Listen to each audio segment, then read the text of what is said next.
Here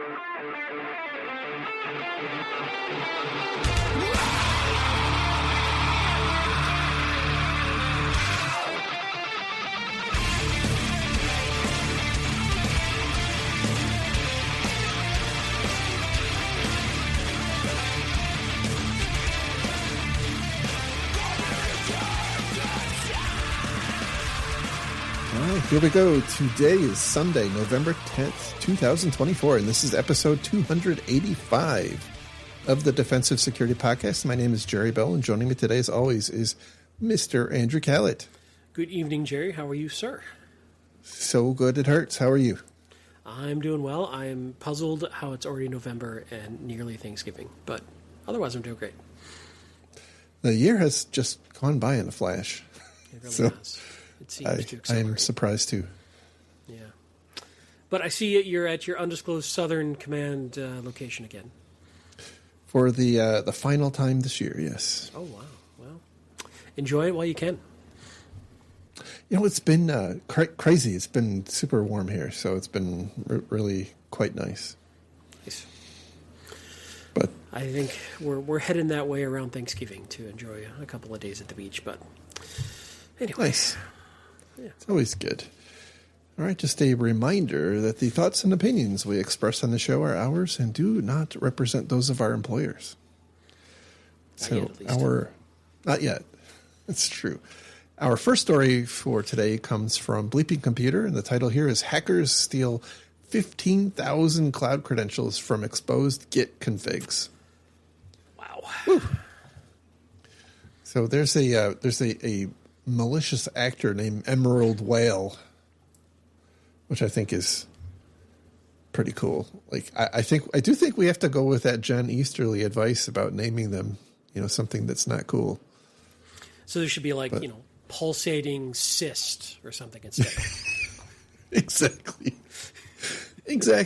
Something along those lines might help a little bit.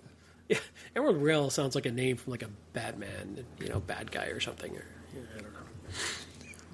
So the issue here is that organizations have been systematically including Git config files in their, roughly speaking, their web directories that get populated to their external websites, and the actor here is using open source tools like Masscan to seek out systems that are both listening to the web, and then they're interrogating directory structures looking for these Git config files, and apparently finding a lot of them that actually contain cloud credentials, which is just amazing.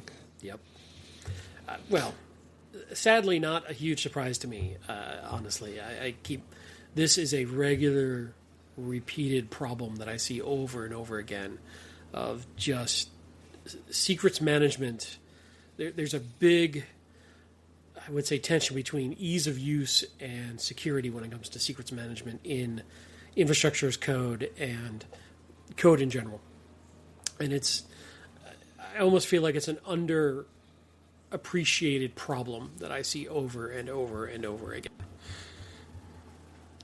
Yeah, so this report this article is written about a report from Sysdig, and Sysdig interestingly found that this actor had harvested about 15,000 cloud credentials, which the actor then stored in an S3 bucket that was apparently also collected in the access to the S3 bucket was collected in the same way.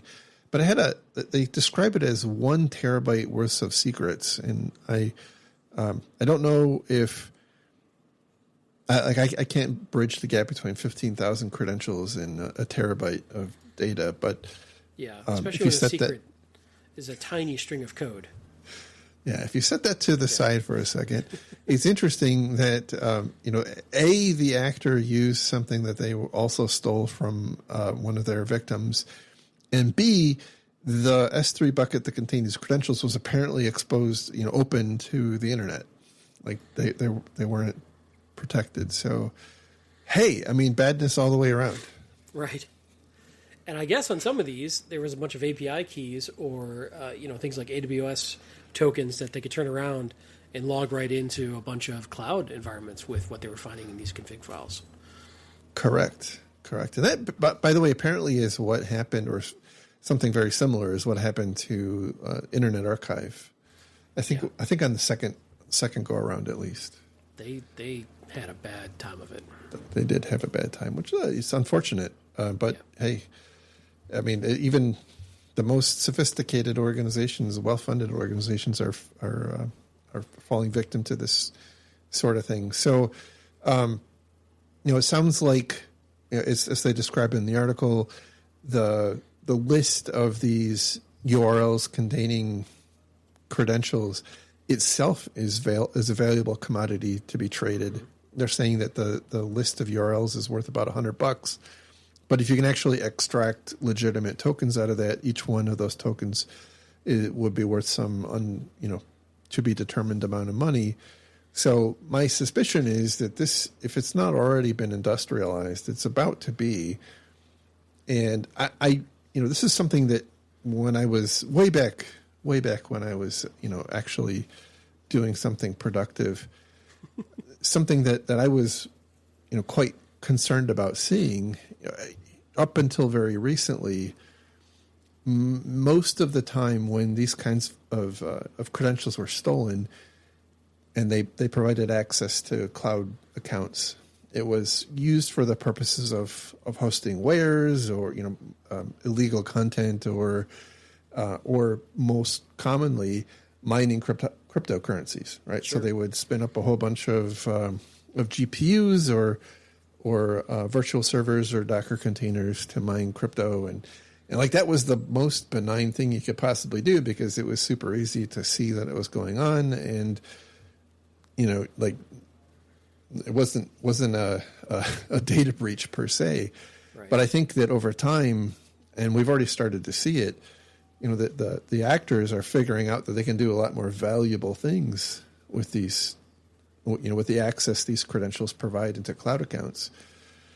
So I think this is an area where, like, the industry, I think, is a bit flat-footed. So yeah. There's a whole ecosystem around initial access resellers, right? So these guys who find this could just turn around and sell this access to this initial access brokers who could then farm it. Like, there's a whole system. Like, they don't even need necessarily go any further with this. Once they discover that, they can turn around and monetize this pretty quickly, and then that could be farmed out to countless other bad actors. The other thing that, just kind of from my notes looking at this article, I kind of took a little bit of exception with. So, quoting from the article, they're talking about these Git config files, such as .git/config or whatnot, and they typically have repository path, branches, remotes, sometimes even authentication information like API keys, access token, passwords. Developers might include these secrets in private repositories for convenience, making data transmission API interaction easier without configuring or performing authentication each time. Got it. Okay. Here's where I start to really disagree. Quote, "This is not risky as long as the repository is appropriately isolated from public access." End quote. Completely disagree. I caught that too. Yeah. These things have a pesky little habit of suddenly becoming public, or, there's a whole thing about, insiders accidentally leaking things or intentionally leaking things, or bad actors getting footholds on, one machine and moving laterally. In general, and this is a lot easier said than done, I think you need to treat these secrets as radioactive. You really don't want them in your code. You really want to be able to have some sort of system to call them securely as needed on demand, and have some sort of reference in your code that goes out to whatever system you're using and grabs it and uses it as needed on demand. But just relying on these files to say secret, I think, is really asking for trouble, because more often than not, somebody makes a mistake and they get published, and then there's really very little way to ever roll that back. Now you're rotating keys, et cetera, et cetera. I think you said it extremely well. This is not something that we should be assuming. So long as you have a practice of preventing these from ending up in your public HTML folder, right? Yeah. Like that's not good enough. These are attractive nuisances. Like they're going to become a problem at some point if you do expose them. I would also say you should be looking at the opportunity to minimize the length of time those credentials are valid. Sure. So, because they for example, if these credentials are used for the purposes of your CI/CD pipeline, they may not need to be valid for more than a couple of hours. Now, No. I think reduce 15 the risk years. to zero. I think 15 years is the recommended length for most secrets, isn't it? Rotated once every 15. Right. You're probably right. Yeah. About the same time you change your underwear, I think, for most developers. Anyway, sorry. It's late on a Sunday, getting snarky. The other thing I would say is I would love to know more about exactly how these tools are being used. And ideally scan my own stuff, my own public attack surface, the same way the bad guys are, and find this stuff quicker than they can. Because typically they can find stuff pretty fast. Like I'm not saying about this exact one, but I've seen other cases, and our friend Bob was even telling me about one where somebody accidentally published a private something in GitHub out to a public repo, and it was found by the bad guys within hours. It's very fast. So yeah. I mean, you got to be careful about that. But I think it behooves us to do the same types of scans and look the same way the bad actors look to try to find that stuff. Absolutely. But by the way, there's nothing to say you couldn't have a cron job or whatever on whatever kind of periodic job running on your web servers that just find and seek and destroy these files on a continuous basis. Mm-hmm. Perhaps connected to your HR system so that they, take care of the guilty party. Then you accidentally delete all of the web content, and then the website goes down. But at least your secrets are safe. Right? Can't leak if you're not up. That's right. Exactly. All right. Our next story also comes from Bleeping Computer, and the title here is Microsoft SharePoint RCE bug exploited to breach corporate network. So the story here is back in July, Microsoft released as part of their Patch Tuesday a fix for a not spectacularly severe SharePoint vulnerability at a CVSS of 7.2. But the new news is that the CISA, the cybersecurity agency in the U.S., put it on its known exploited vulnerabilities list. And that is apparently as the result of a breach that Rapid7, who this article is written about, investigated and responded to, that found that this vulnerability was actually the cause of what appears to be a fairly highly severe system compromise. So I was surprised. One of the things I was a little surprised about was that people are exposing SharePoint to the internet. Like I thought that was something that died out in the 90s. It's coming back, man. Like parachute pants. Okay. Damn. And that B, you would have a Microsoft product connected to the internet that is running, some code that is vulnerable. So those were. You're not patching rapidly. That you haven't patched rapidly, yeah. Now, and particularly because this is apparently a relatively large organization who could afford to pay Rapid7 to respond. So I'm assuming this is not like a flower shop or like it's a. I think it's a. They obviously they don't say who the victim was, but I mean, look, I don't know how we can say it. We've talked about it a whole lot in the past. It's super important, to limit your exposure. Like I don't know how to say it anymore. I was being flippant maybe, but Like, this is one of those things that should not be exposed on the internet. No, I'm sorry, it's just not. I think this comes down a lot to attack surface management, understanding what you have out there, and understanding, what's likely to get nailed easy and fast in an automated fashion, and making sure that you patch that incredibly rapidly. But right. I know you're right. It feels like we're just sort of like saying the same thing over and over and over again. There is one thing that I do want to talk about that I thought was worthy of discussion. And when you read this article, they talk about the way this breach, the sequence that this breach happened. Right, there was a RC bug. The bad actor used a publicly available exploit, which should have caused you to patch. Right. Okay, to upload a web shell. And then it was kind of game on. They created some scheduled jobs. They did some account discovery. They did some credential harvesting using things like Mimikatz, which I can't believe is 2024, and I'm still talking about Mimikatz.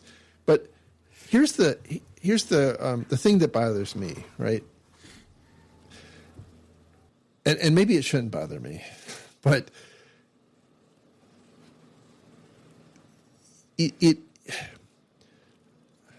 I'm struggling because I'm angry and let it out. I'm frustrated. This is a safe space. We only have 6 listeners.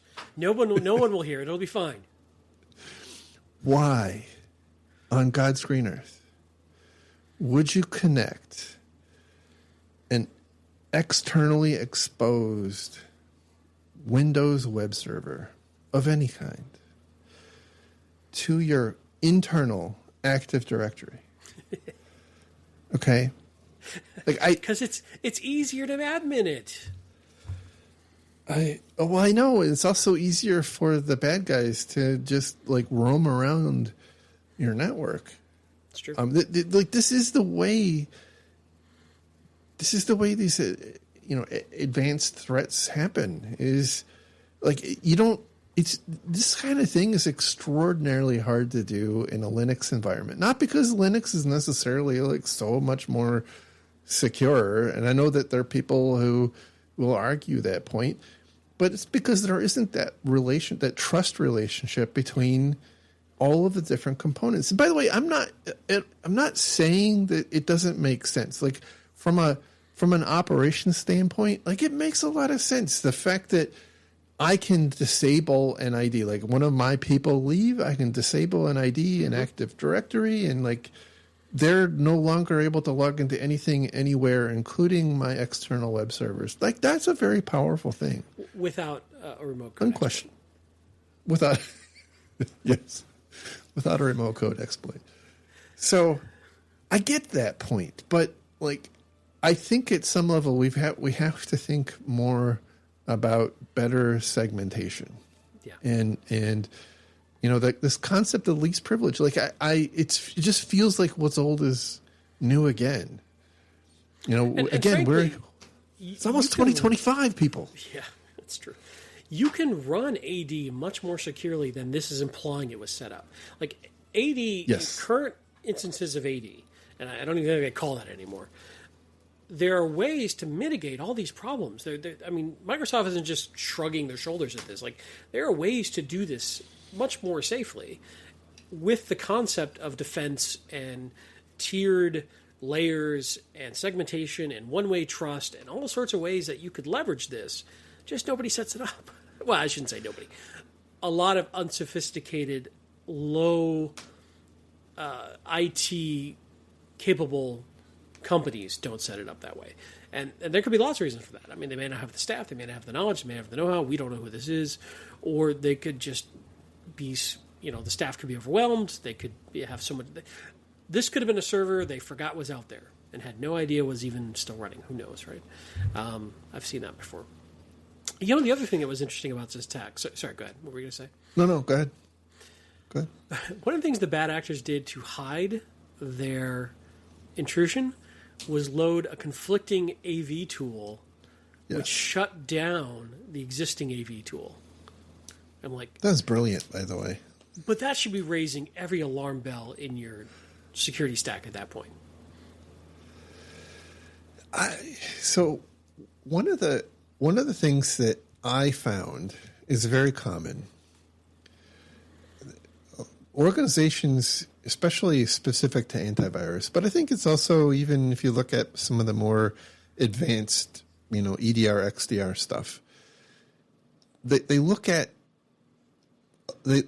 things that tripped the sensor, right? Yeah. Like, Yep. they with antivirus, my observation is, people do have logging. They're logging and alerting if a virus was found.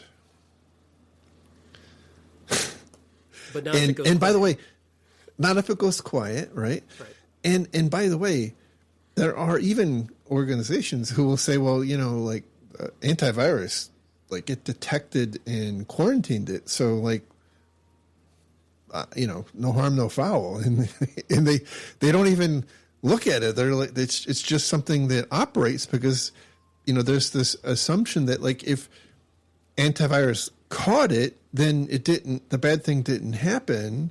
Right. And if it didn't catch it, then antivirus, like, is blind to it anyway. So, like, it's just something that you just run in the corner and let it do its thing.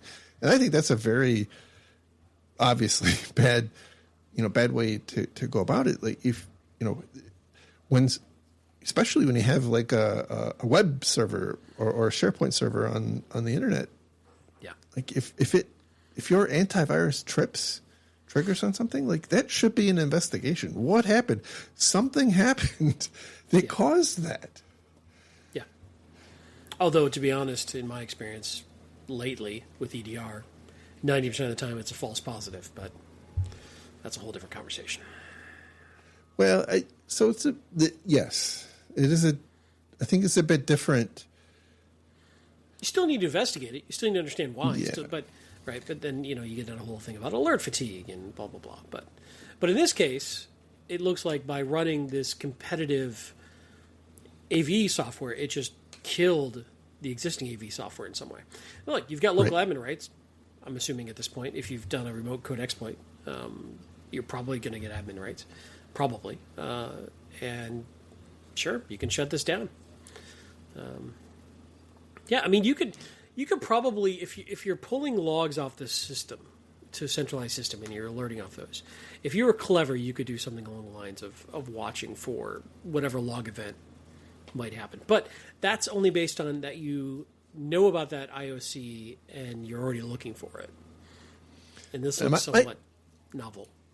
My suspicion is that what they were trying to hide behind, and by the way, they apparently went for several weeks without being detected. So I think they knew what they were doing for sure. But what I think they were trying to accomplish with installing that other antivirus was that the company's main antivirus agent just crashed. And so, like, even if they were looking at logs, they would probably have seen that the agent crashed, and that might not. They may like, oh geez, like McAfee crashed again. Right. And did that generate even a log event? Yeah. It's a lot of armchair quarterbacking 2020 hindsight, but right. It is interesting. So going back to something you had said earlier, I think one of the challenges, and I've had several discussions recently about this, about the way that many organizations operate their Active Directory is the result of decisions they made back in the 90s. Oh yeah, absolutely. And they're stuck with that legacy, and it's way too much time, energy, and work to update it and fix it, unless it's post breach, 100%. Yeah, and what's interesting, it's such a fascinating concept, and like it's one of those things, like I find it fascinating, but it doesn't actually amount to a hill of beans, as they say. But like the fact that it isn't until after you have the breach that you have your organization has the appetite to spend the money and go through the downtime of re-engineering things.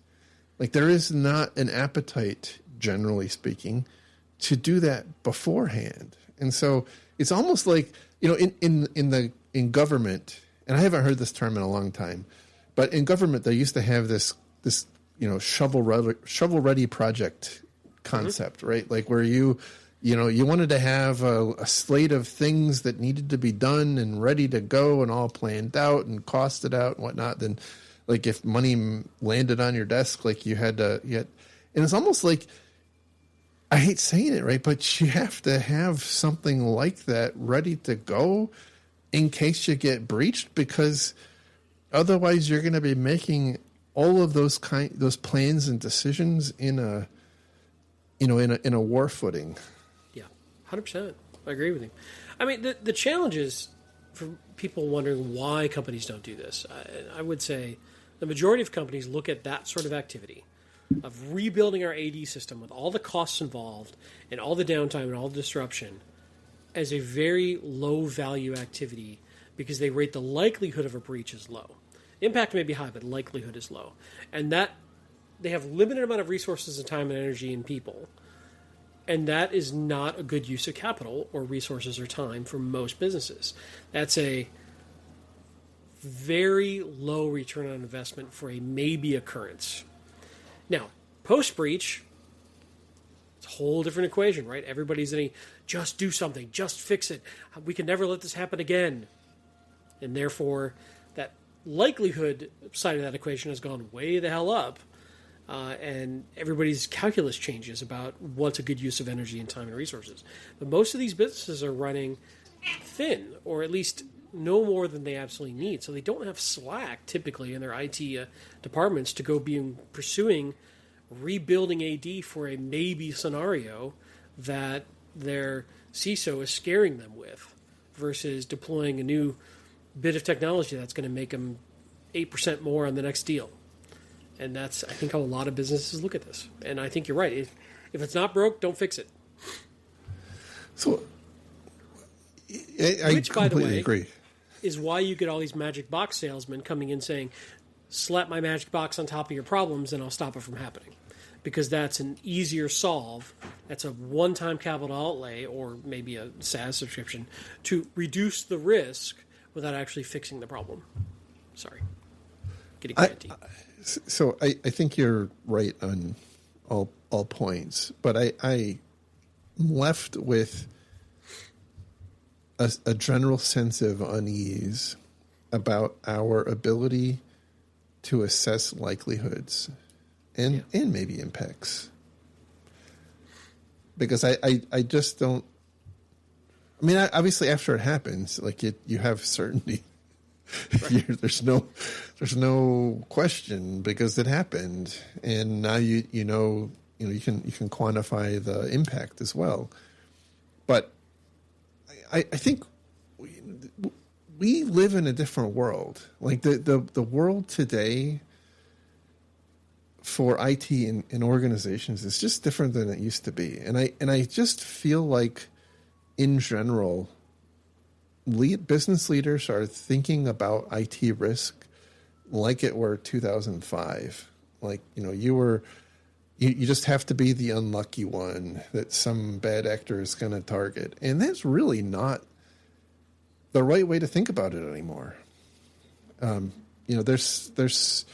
It's operated at such an industrial scale. You've got entire crime markets of actors, trying to find initial access points and then sell them into a deeper market of bad actors. So, like,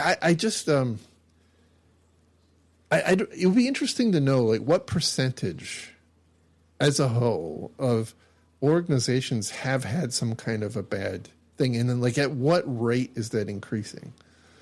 Yeah. And, not to be cynical, how many of them are like, well, we've got cyber insurance. Yeah. So we just shift that liability. Yeah. Anyway. This is the good news hour on security. Yeah. Jeez. All right. The next story comes from the Hacker News, and the title here is 5 Most Common Malware Techniques in 2024. So the caution on this is that it's all about a company called Any.Run's sandboxing software or sandboxing service, which is interesting, but kind of secondary in my mind. No affiliation. I thought it was. We're not pimping for them. No idea how well they work. I actually don't. Yeah, I've never used it. But I thought their observations about how or what malware is actually doing was worth talking about. The other, I did want to also talk about something for a second, which I think is perhaps a little problematic. I think both of the last two articles we talked about were in the context of a company, like doing something. Mm-hmm.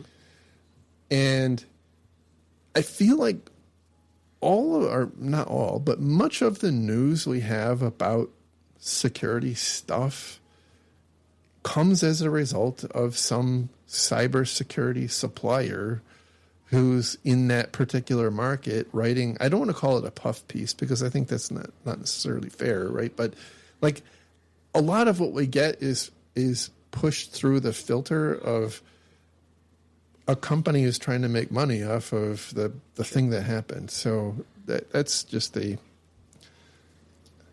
anyway, whatever. No, I'm with you. It's something. It's one reason why I think, not to like blow our own horns here, but one thing that I find useful about shows like ours is we're not driven by any particular viewpoint from a vendor who's trying to sell a particular solution, whose view of the world is through their solution. Right? They define the problem as the problem they can solve, and now they are out touting that problem and how they can solve it. And that, for lack of a better term, a lot of when we educate the industry and the workforce in the industry via vendors, we're getting a biased view, whether we like it or not. Yeah. No matter how well intentioned, no matter like even some of the best, most respected publications out there, like Verizon Data Breach Report and some other stuff like that I could call it like very well respected, a lot of great data. It's still cynically driven by an interest of selling or marketing their services to the market, right? And there are other sources of information, books that are not written by a particular organization, I think is a good one that we don't talk about. And podcasts like ours that try not to editorialize around a given sponsor. Now, sponsorship isn't necessarily evil. These shows aren't, cheap. And that's something that you and I have never done on this show, but we might on other venues, possibly, hint, hint. But that is always a challenge, right? How do you get good, non-biased, valid, useful information that isn't just shaded by a vendor's view? And look, I will admit, when I was in sales engineering, I even had situations where I was asked to write articles for publications like this that was very much about how the educating the marketplace, but boy, was it shaded with the tool I was pimping's abilities and nobody else's. And it's a very real aspect of the industry. Yeah, I used to work for a manager, and I'm sorry for the diversion here, but I used to work for a manager whose perspective on education budget was that we really didn't need it because we didn't need to spend money on training because there were plenty of suppliers or vendors out there who would provide education for free. And I think, to some extent that is true, but exactly like you said, you're getting a very biased view. Like you're not necessarily understanding the actual problem. You're understanding the problem through the lens of that vendor's product or offering. Which means they're going to emphasize their strengths and minimize or ignore their weaknesses. Right. And you're not going to discover the edge of their capability until it bites you, maybe. Yeah. All right. So getting into the enough with Jerry's cynical Jerry hour here. I think all six of our listeners appreciate it. The first of the techniques that they're seeing is disabling Windows event logging. And by the way, this is not necessarily just a blanket disabling event logging completely. One of the particular pieces of malware they talk about actually enables remote access to the remote access service, and then it actually disables the logging of the remote access service. So like logging in general is still working, but they've disabled through the registry logging for that particular process or application, which I think is important to understand because, like, where I used to work, we set up logging is super important, and having some assurance about your ability to monitor logs is very important. And so you do sophisticated things like, looking for quiet sensors. Yes. You'll look and see, like, okay, I have a system that's in my inventory and I haven't received a log from it in 3 days. Like, what's going on? And, sometimes it's the network cable got unplugged. Sometimes it's, blue screen. Sometimes it's, there's lots of different reasons that might happen. But in this instance, that it's a they're surgically disabling logs that would be, that would indicate their activity. And so, assuming that bad actors are going to completely disable logging, and then you would catch that through that kind of a quiet sensor monitoring strategy is not a safe bet anymore. Right. And by the way, it has to be said, like, this quiet sensor technique doesn't work for like mobile devices and laptops and such, but for servers, true. May be useful to know, hey, I normally get a log velocity of 28 meg per hour on this server, and it's now dropped to 0. Maybe I might want to look. Good point. PowerShell exploitation is next. Obviously, this has been a problem for a long time. And I would say, I think the next one is command shell. I'll just kind of handle them both together.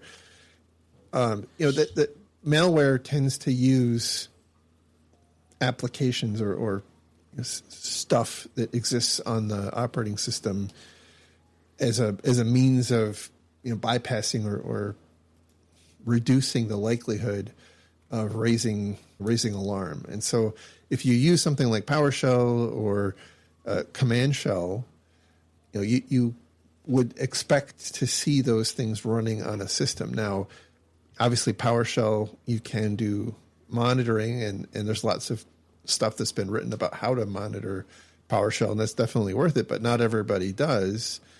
And so if all you're looking for is anomalous processes, and you expect to see command, cmd.exe and PowerShell.exe, you're not gonna have a sense of alarm, and so that's what the attackers here are relying on. Yeah, I think the term I've heard often is living off the land by using tools local to the system that you're on. Yeah. Yep, and then the next one is modification of registry run keys.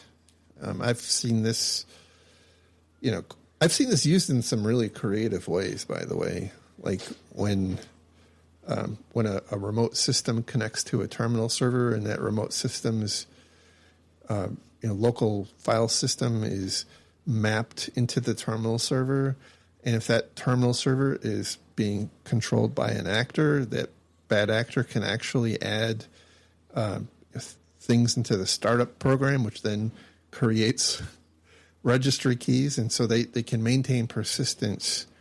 But in general, this is a very common mechanism for persistence, and I think most of your XDR, EDR tools, and even a lot of antivirus, have the ability to, monitor and protect against this stuff. But, again, like if somebody installs another antivirus agent, all bets are off. Right, indeed.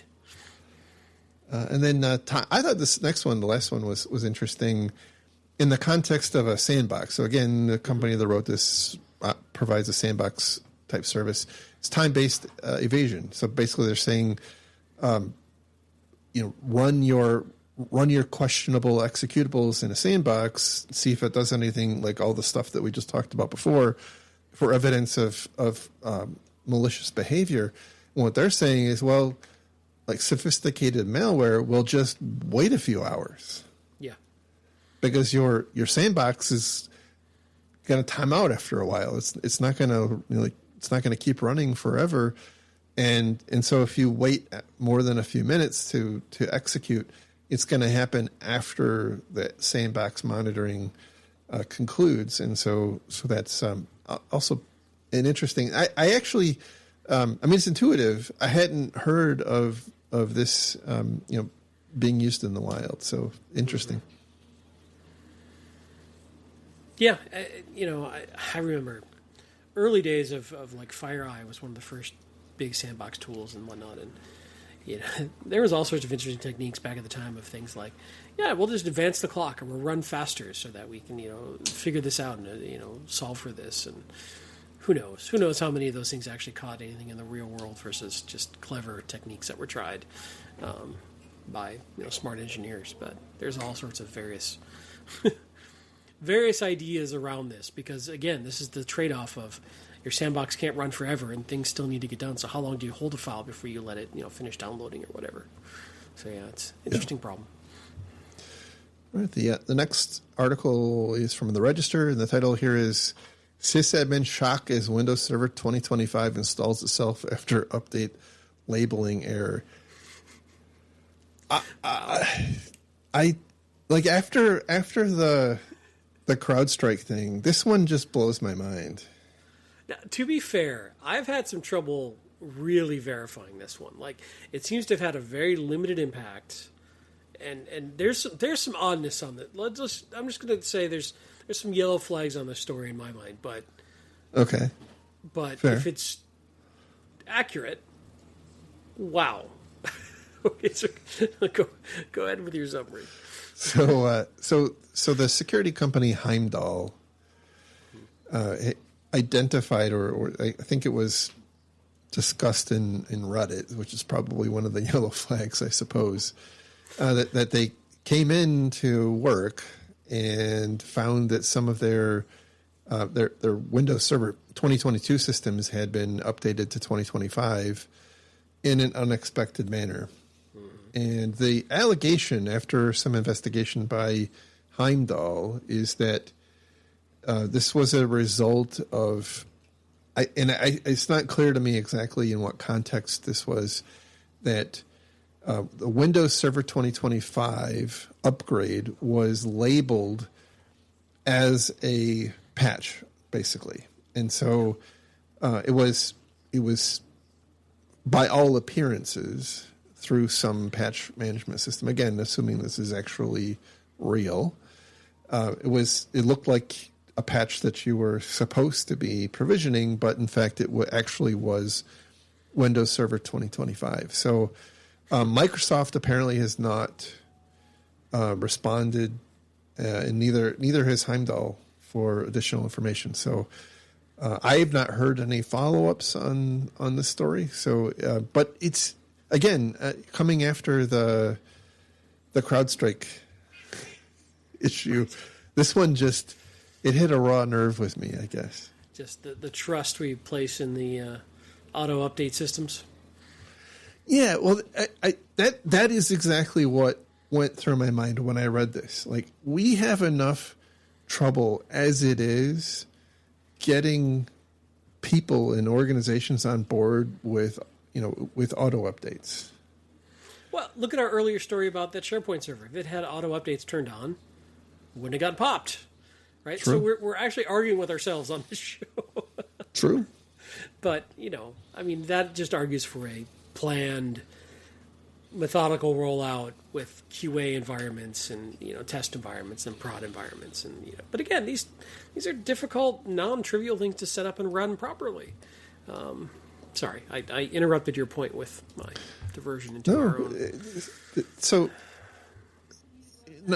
as far as I can tell, nothing bad happened other than that some organizations ended up with unlicensed Windows Server 2025 installs that they now have to go and deal with. But this is one of those things where you want to do a pretty methodical and planned out test in deployment, which obviously didn't happen in these instances. So I guess again my concern is the impact on trust in automatically patching. Like I think we are at a point, an inflection point, where we have to start relying more and more and more on auto updates. Mm-hmm.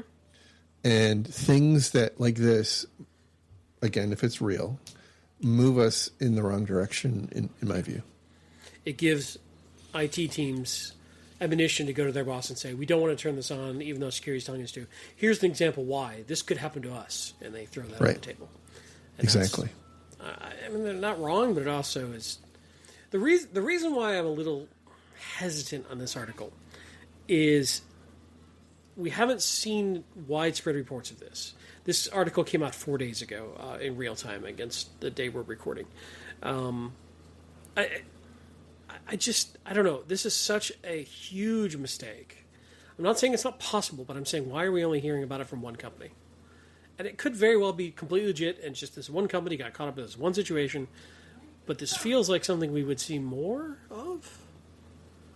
And honestly, I did a few quick searches, and I saw a lot of chatter on Reddit.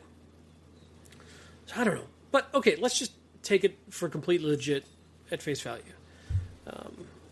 This is a problem for us because we are pushing people to patch as soon as they can because we know the exploitation against patch window is very short right now. And we don't want to build in all these, just in case scenarios that IT teams want to test against, which I don't blame them because of this example. So it really does help give credence to we shouldn't auto patch very rapidly, but it hurts but bad guys will abuse you if you don't argument. So yeah, there's a lot. Sorry. There's a lot of discussion in that Reddit link that's linked from the article. Somebody get Steve Ballmer on the phone. All right, our last story is related to something we've talked a lot about, the concept of cyber due diligence for suppliers. Like we've made super fun topic at parties. Oh, it's absolutely like if somebody comes up to you and says, "What do you do?" and you say, "Like I'm in cyber risk management, supplier risk management," and man, you're the center of attention. Yeah, they bring out the beer hat and everything. So we've talked in the past about how frustrating this is, and I think we've made fun of ad nauseum the concept of spreadsheet, the spreadsheet based questionnaires, and how frankly, like in some of the roles that I've had in the past, we had problematic suppliers. Like we had suppliers that got ransomware to compromised, and so it's always a learning experience. So like what were the signs? Like how did that happen without us knowing that was likely to happen? Now, fortunately, never. We had our own protections, so it never really hurt us or minimally hurt our customers. But did you ever see a common indicator that you could have asked about and found ahead of time and had warned you sufficiently, or was it so dynamic? It was interesting. In all instances, it was that they were running old, out of support firewalls. Every single one. Wow. It was really becoming quite bizarre after a while. Like patch management of the network infrastructure, really. Yeah. Security but here's the thing.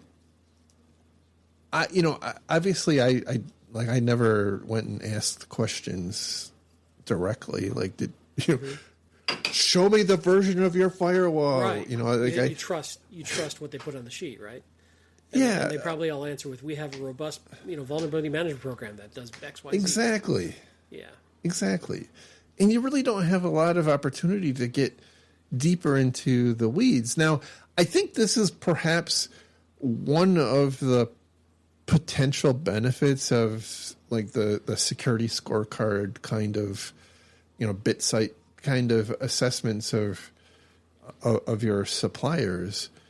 But like, even that's not perfect. Like, those drive me crazy.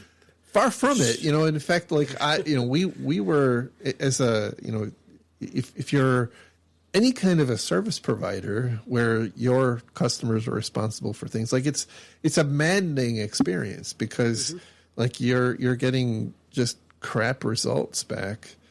And so like the credibility that you place on these reports goes down pretty far, and they're very noisy in general. Oh, yeah. Because it's hard to figure out like which IP addresses are.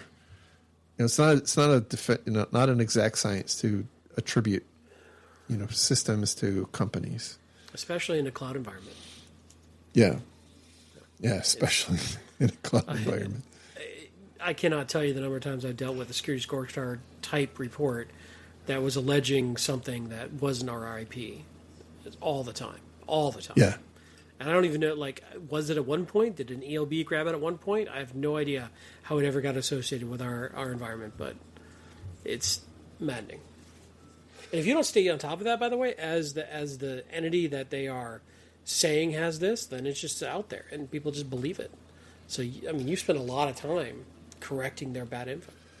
Yeah, and it's almost like a protection racket, too, because, like, if you don't subscribe to their service, you don't know necessarily what they're telling your customers about you.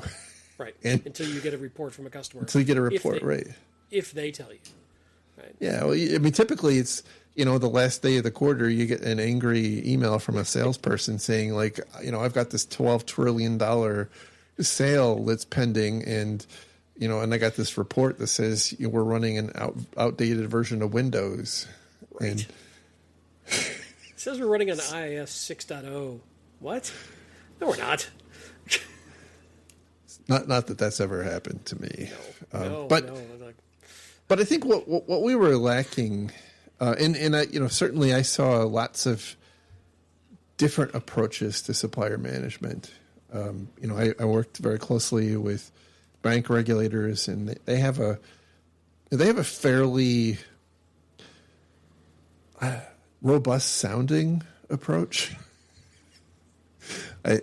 to supplier management. But I think what we've been lacking is a bit of a framework.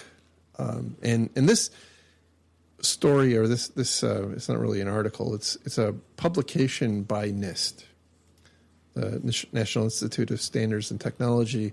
They released a document called the NIST Cybersecurity Supply Chain Risk Management Due Diligence Assessment Quick Start Guide, and it has a couple of kind of high-level categories. What I would describe as a framework to think about risk management.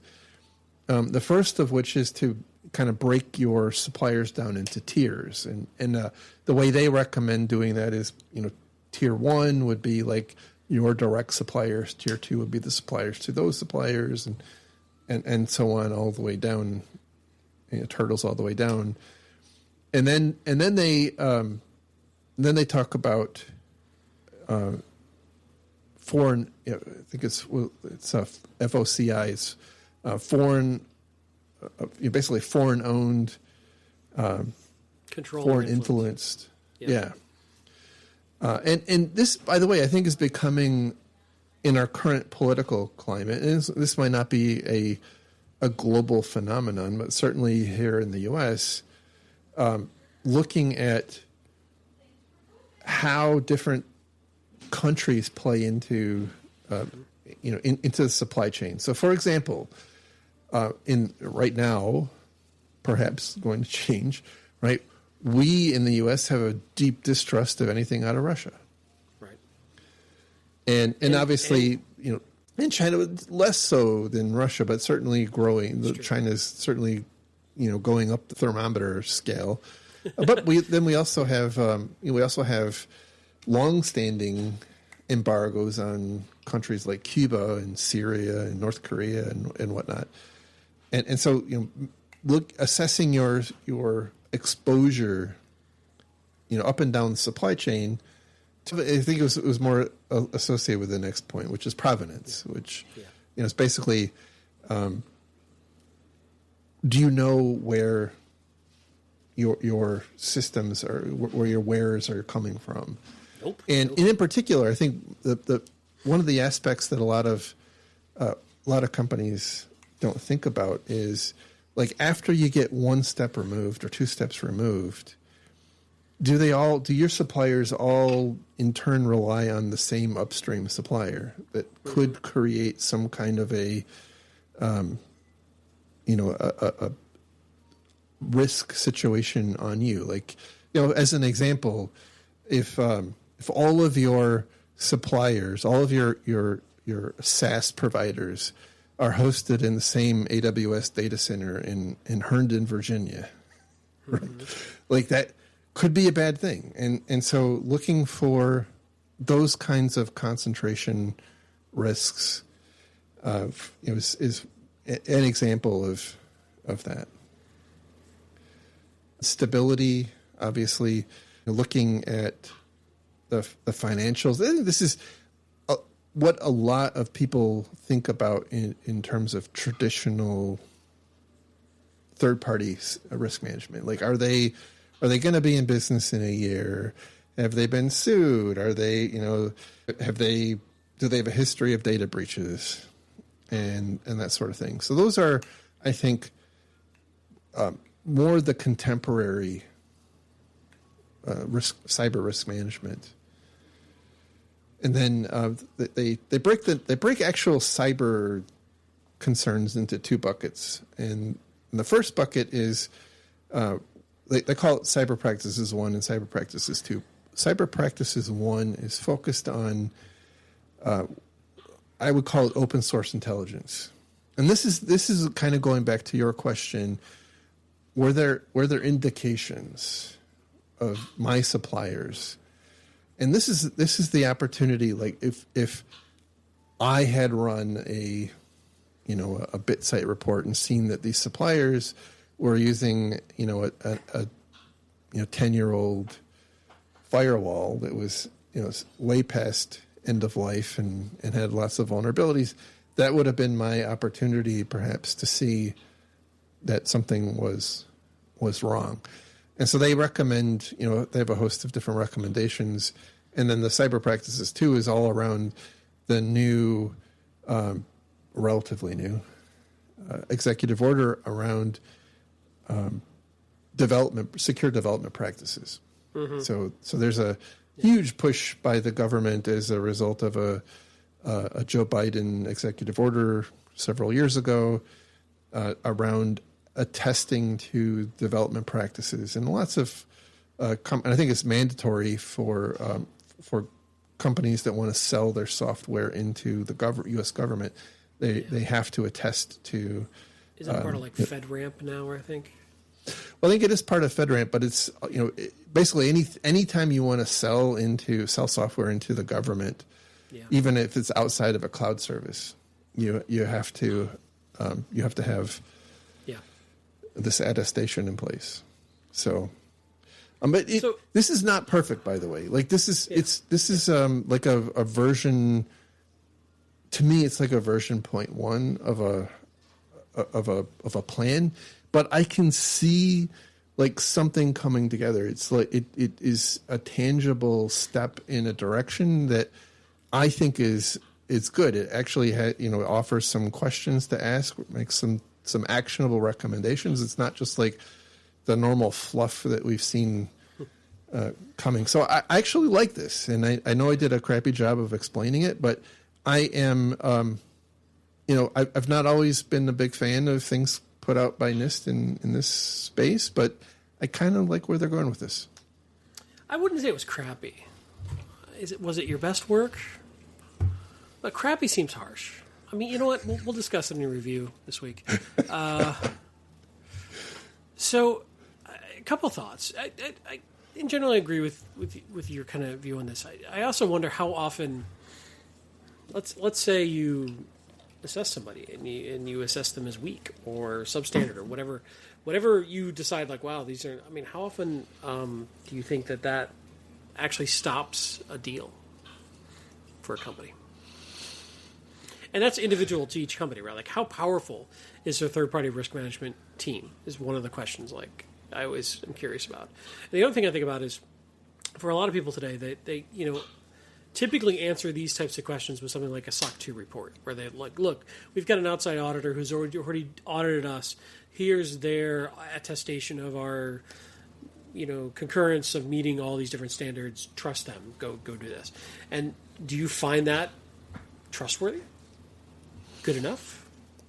Well, I would say, SOC 2 really slots into or similar, by the way. That practice, like ISO 27000 SOA, sure. A SOC report, whatever. I see those as kind of fitting into that cyber practices one, right? Like that's, and even so, it's not like most of those are testing you against your policies, right? And you do what you say you're going to do. Yeah. So okay, I've got SharePoint. I've got a vulnerable version of SharePoint on the internet, but it says that I can do that so long as the right level of management signed off on it. Right. And I can show that the right level of management signed off on it. Therefore, I met my policy. And, so they're not necessarily performing qualitative assessments on the decisions that you're making. They're looking to see, have you made, do you have reasonable processes in place and are you following them? Right. And so that I think that's the hole that I have long saw with things like SOC 2. Yeah. They're great. And by the way, like this is something that I think we struggle with as an industry, because if you think about a service provider, they don't have the ability. I mean, unless the services become breathtakingly expensive, they don't have the ability to entertain auditors from every one of their customers, and so right. they have to use something like a SOC 2. It's just the way it is. Yeah. And on the other side, companies that are, paying, a $5,000 a year for a cloud service don't want to employ $100,000 or $200,000 or $300,000 a year auditor to go and audit a $5,000, the supplier that's supplying $5,000 service. Like, that's also not very valid. So I think we're stuck having to do something like that, but I don't think it meets the mark. I think it's an input. I think it's if they don't have it, that should raise alarm. But if they do have it, you shouldn't say everything's great. They have their SOC 2. Yeah. That's the world according to Jerry. Yeah. Yep. I think it's fair. I think it still comes back down to how can you ask a right question and get an honest enough answer to make a valid risk decision that also doesn't change in 5 minutes? Yeah, because it's not static. I mean, it's a good point. It's a good point. So, I struggle with third-party risk management. Now, from a cyber perspective, some of the other questions I think are a lot easier to determine, like what's the financial stability of the company, the ability of the company to consider keep going as a growing concern. Are they owned by some other entity that we don't trust right now, like Russia or China or whatever? I get that. But I think the cyber stuff is just a lot of, frankly, hand-waving to make it look like we did something. And I don't know how effective those programs really are, honestly. You asked the question, so how often is it that a risk management function would have the ability to just stop a deal with a supplier that they find to be dangerous? And I would say, I have seen it. I have seen it, and it's ugly, by the way. it can get ugly, and sometimes does get overwritten as you might expect. But at the same time, if something bad happens, like that's Exhibit A, like you knew, like you can't at that point you can't, like you got nothing to hide behind. You knew, you did due diligence, and you found a concerning thing and you ignored it, and so like you proceed at your own peril. I'm not saying that that's necessarily unreasonable to do in all instances, because if it's a company that's managing your lunch menu, it's probably not a big deal. But if it's like the company that's handling the personal health information of your customers, and you find something concerning, that's probably not a good thing, because you could be in serious trouble. Mm-hmm. So I think it comes down to risk, and it relies on the leadership of the company having the right mindset when they're making these risk decisions. And so, as we know, some make bad decisions, and so I think that probably more often than should happen, that the decision is made to continue on using suppliers that have concerns. Yeah. Just the way it is. The dice. Yeah. Yeah. So anyway, that is the show for today. I hope this was useful to you, despite my stammering. I just get you so worked up and just out of sorts. It's you. It really is you. That's fair. And yet you knew that, and you did your due diligence, and yet you still invited me to the show and keep inviting me back. And here I am. That's right.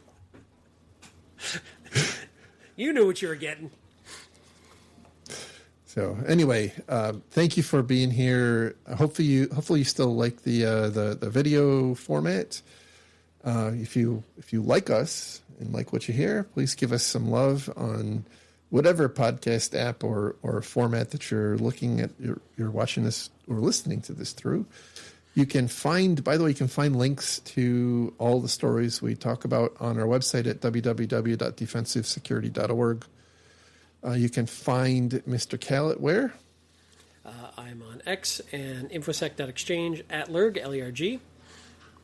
Good deal. And I am at Jerry at infosec.exchange.